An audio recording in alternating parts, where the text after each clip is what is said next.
তারপরে আমরা চলে গেলাম রেড ফোর্ট।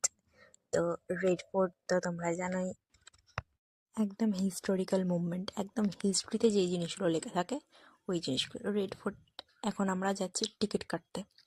তো এখানে ফরেনারদের আলাদা লাইন ছিল আর আমাদের ইন্ডিয়ানদের আলাদা লাইন। তো আমরা এখানে লেডিসে লাইন দিয়ে আমরা টিকিটটা নিয়ে নিয়েছি গাইস। এবার আমরা যাচ্ছি রেড ফোর্টে ঢুকছি।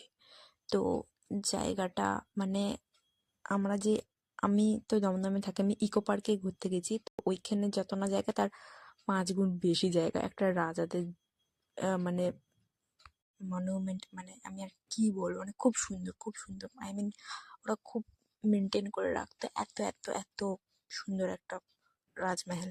তো যাই হোক গাইজ, আমরা এখন যাচ্ছি ভিতরে। তো এখন যারা এখান থেকে অনেকটা হাঁটতে হয়, যারা হাঁটতে পারবে না তারা এখন থেকে টোটো নিয়ে নিতে পারে। তো আমরা টোটো নিয়ে নিই, আমরা আসার সময় টোটো নিয়েছিলাম, আমরা গেছি যখন হেঁটেই গেছি। তো গাইজ এখন আমরা হাঁটছি। তো আমরা এখন ঢোকার সময় নিজেদের চেক আপ করে নিয়েছি, যাদের কাছে ব্যাগ ছিল ব্যাগ চেক আপ হয়ে গেছে। এবার গাইজ আমরা ভিতরে ঢুকছি। তো এখানেও প্রচুর ফরেনার্সরা ছিল দেখার জন্য।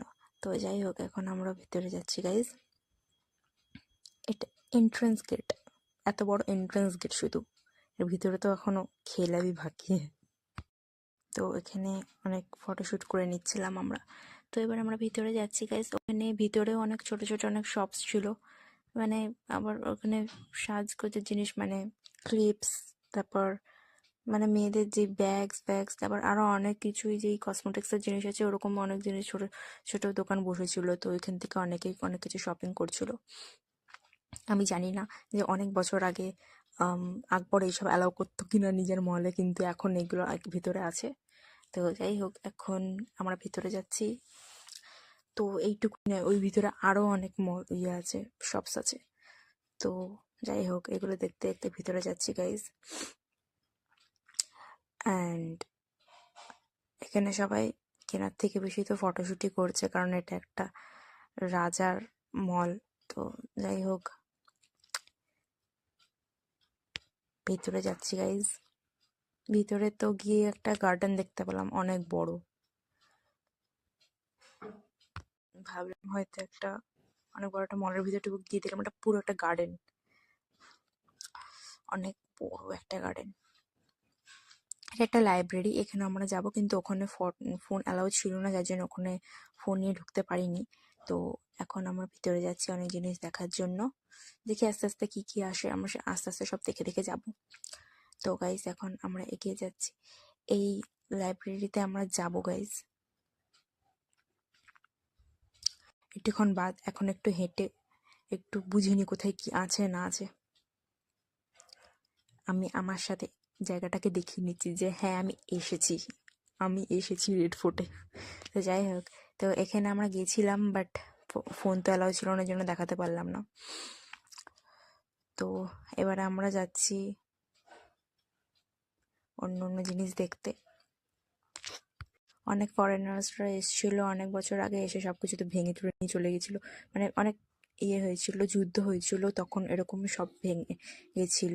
তো যাই হোক গাইজ, এখন ওইটা আছে আকবরের রেস্ট রুম। তো ওখানে আমরা পরে যাচ্ছি, আগে আমরা এখান থেকে ঘুরে দেখে নিই।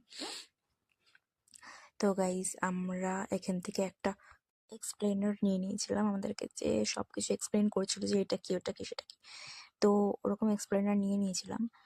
তো অনেক কিছু বুঝছিলাম, আবার অনেক কিছু মাথার উপর দিয়েছিল, বিকজ হিস্ট্রি। এবার হিস্ট্রি যাদের ফেভারিট সাবজেক্ট তাদের একটু রাগ হবে যে মেয়েটা এটা কি বলছে, বাট আমার হিস্ট্রি মানে মাথার উপর দিয়ে যেত।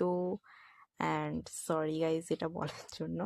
তো গাইজ এটা হচ্ছে কি শাহজাহানের মন্ত্রীদের ব্যাঠক হতো, মানে এখানে সব ডিসকাশন হতো, অনেক প্রজারা আসতো, এসে এমপ্লয়াররা এসে কথা বলতো যে এই প্রবলেম ওই প্রবলেম, আমরা কি করতে পারি, রাজার সাথে এগুলো ডিসকাস করতো এইখানে বসে। ওখানে উপরে শাহজাহান বসতো, এখানে এটা হচ্ছে গিয়ে একদম গ্লাস দিয়ে ঘিরে দিয়েছে যাতে কেউ না এ করতে পারে। এমনি ব্রিটিশে যা এসে ইয়ে যুদ্ধ করে নিয়ে যাওয়া ঠিক নিয়ে চলেই তো গেছে, আর কিছুই নেই এখানে। অনেক মেহেলই ছিল, কিন্তু আমাদের ব্রিটিশের অনেক লোক এসে, আমাদের বলছি এমনি ব্রিটিশের লোক এসে এখানে অনেক কিছুই একদম ধ্বংস করে দিয়ে চলে গেছিল। তো যাই হোক, তো গাইজ এবার আমরা এটা